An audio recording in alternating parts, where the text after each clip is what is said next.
Welcome back again. ഇന്നൊരു Friday evening വ്ളോഗുമായിട്ടാണ് വന്നിരിക്കുന്നത്. 5 ദിവസത്തെ ജോലിയൊക്കെ കഴിഞ്ഞ് നമ്മളൊരു ഫ്രൈഡേയിൽ വന്നിരിക്കുകയാണ്. അപ്പോൾ നാട്ടിൽ നിന്നൊക്കെ വന്നിട്ട് ഹസ്ബൻഡ്, സിസ്റ്റർ, ഫാമിലിയും കാണാൻ പോകണമെന്ന് വിചാരിച്ചിട്ട് ഒത്തിരി ദിവസമായി. പക്ഷേ അതിനുള്ളൊരു സാവകാശം നമുക്ക് ഇതുവരെ കിട്ടിയില്ല. ഓരോ വീക്കെൻഡും ഓരോ പരിപാടികൾ, പിന്നെ വീക്ക് ഡേയ്സിൽ പോയിട്ട് വന്നാൽ ലേറ്റ് ആകും, ഹസ്ബൻഡ് പിറ്റേ ദിവസം ജോലിക്ക് പോകാനുള്ള ബുദ്ധിമുട്ട്. അതുകൊണ്ട് ഞങ്ങൾ ഓർത്ത് വീക്കെൻഡ് പോകാം. അപ്പോൾ ഈ ഫ്രൈഡേ ജോലി കഴിഞ്ഞ് വന്നപ്പം സാറ്റർഡേ ഞങ്ങൾക്ക് പ്രത്യേകിച്ച് അങ്ങനെ പരിപാടിയൊന്നും ഇല്ലാത്തതുകൊണ്ട് ഞങ്ങൾ ഓർത്തു എന്നാൽ ഈവനിങ് വിട്ടേക്കാവുന്നു. ഹസ്ബൻഡ് ജോലിയിൽ നിന്ന് വരുന്നതിന് മുമ്പേ ഞാൻ ഓർത്തു പോകുമ്പോൾ കുഞ്ഞുങ്ങൾക്ക് എന്തെങ്കിലും കൊണ്ടുപോകാം. കാരണം ബേക്കറിയൊക്കെ മേടിച്ചുകൊണ്ട് പോകുന്നതിന് നമുക്ക് വീട്ടിലെന്തെങ്കിലും ഹെൽത്തി ആയിട്ട് ഉണ്ടാക്കാം. അപ്പോൾ പെട്ടെന്ന് കയ്യിലിരുന്ന സാധനങ്ങൾ കൊണ്ട് ഒരു കട്ട്ലേറ്റ് ഉണ്ടാക്കാമെന്ന് ഞാൻ വിചാരിച്ചു. അങ്ങനെ കട്ട്ലേറ്റൊക്കെ ഉണ്ടാക്കി പാക്ക് ചെയ്തു. 2 പാക്ക് ചെയ്തു. രണ്ടാമത്തേത് ആർക്കാന്ന് ഞാൻ ഈ വീഡിയോയുടെ അവസാനം നിങ്ങൾക്കറിയാം. ഞങ്ങളൊരു എടപ്പാവളത്തിൽ നിൽക്കുന്നുണ്ട്.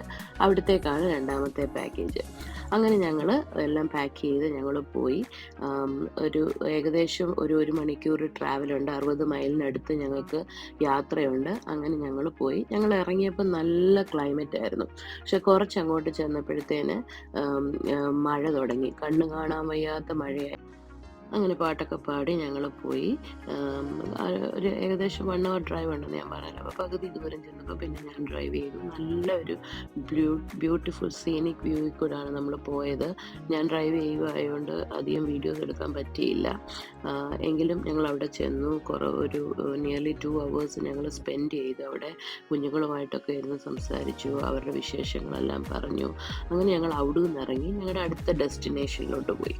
അടുത്ത ഡെസ്റ്റിനേഷൻ ഏകദേശം 35 മൈൽ ട്രാവൽ ഉണ്ടായിരുന്നു. Half an hour 40 minutes travel ഉണ്ടായിരുന്നു.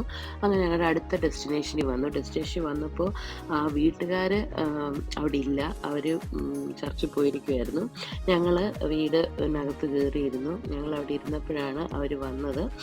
വേറെ എങ്ങുമല്ല, എൻ്റെ ബെസ്റ്റ് ഫ്രണ്ടിൻ്റെ അടുത്താണ് വന്നത്. ഞങ്ങൾ ഈ വഴിക്കയിൽ പോയാൽ വീക്കെൻഡ് ആണെങ്കിൽ ഞങ്ങൾ അവിടെ നിൽക്കും. അങ്ങനെ ഞങ്ങൾ അവിടെ അന്ന് സ്റ്റേ ചെയ്ത് ഞങ്ങളെല്ലാവരും കൂടെ നല്ല ടൈമൊക്കെ സ്പെൻഡ് ചെയ്തു. രാവിലെ അവൾ പുട്ടൊക്കെ ഉണ്ടാക്കി തന്നു കഴിഞ്ഞ് എനിക്കൊരു പണി വെച്ചിട്ടുണ്ടായിരുന്നു, കുറച്ച് തയ്ക്കാനുണ്ടായിരുന്നു. അങ്ങനെ ഞങ്ങൾ കുറേ കാര്യങ്ങൾ തയ്ച്ചു. തുണിയൊക്കെ ഓൾട്ടർ ചെയ്യാനുള്ളതൊക്കെ ഓൾട്ടർ ചെയ്തു. മനോജൻ രാവിലെ തന്നെ കടയിൽ പോയി. അങ്ങനെ ഞങ്ങൾ സ്മൂത്തിയൊക്കെ കഴിച്ച് കുറേ കാര്യങ്ങളൊക്കെ പറഞ്ഞ് ഞങ്ങളൊരു 11 മണിയോടെ ഞങ്ങൾ അവിടെ നിന്ന് ഇറങ്ങി.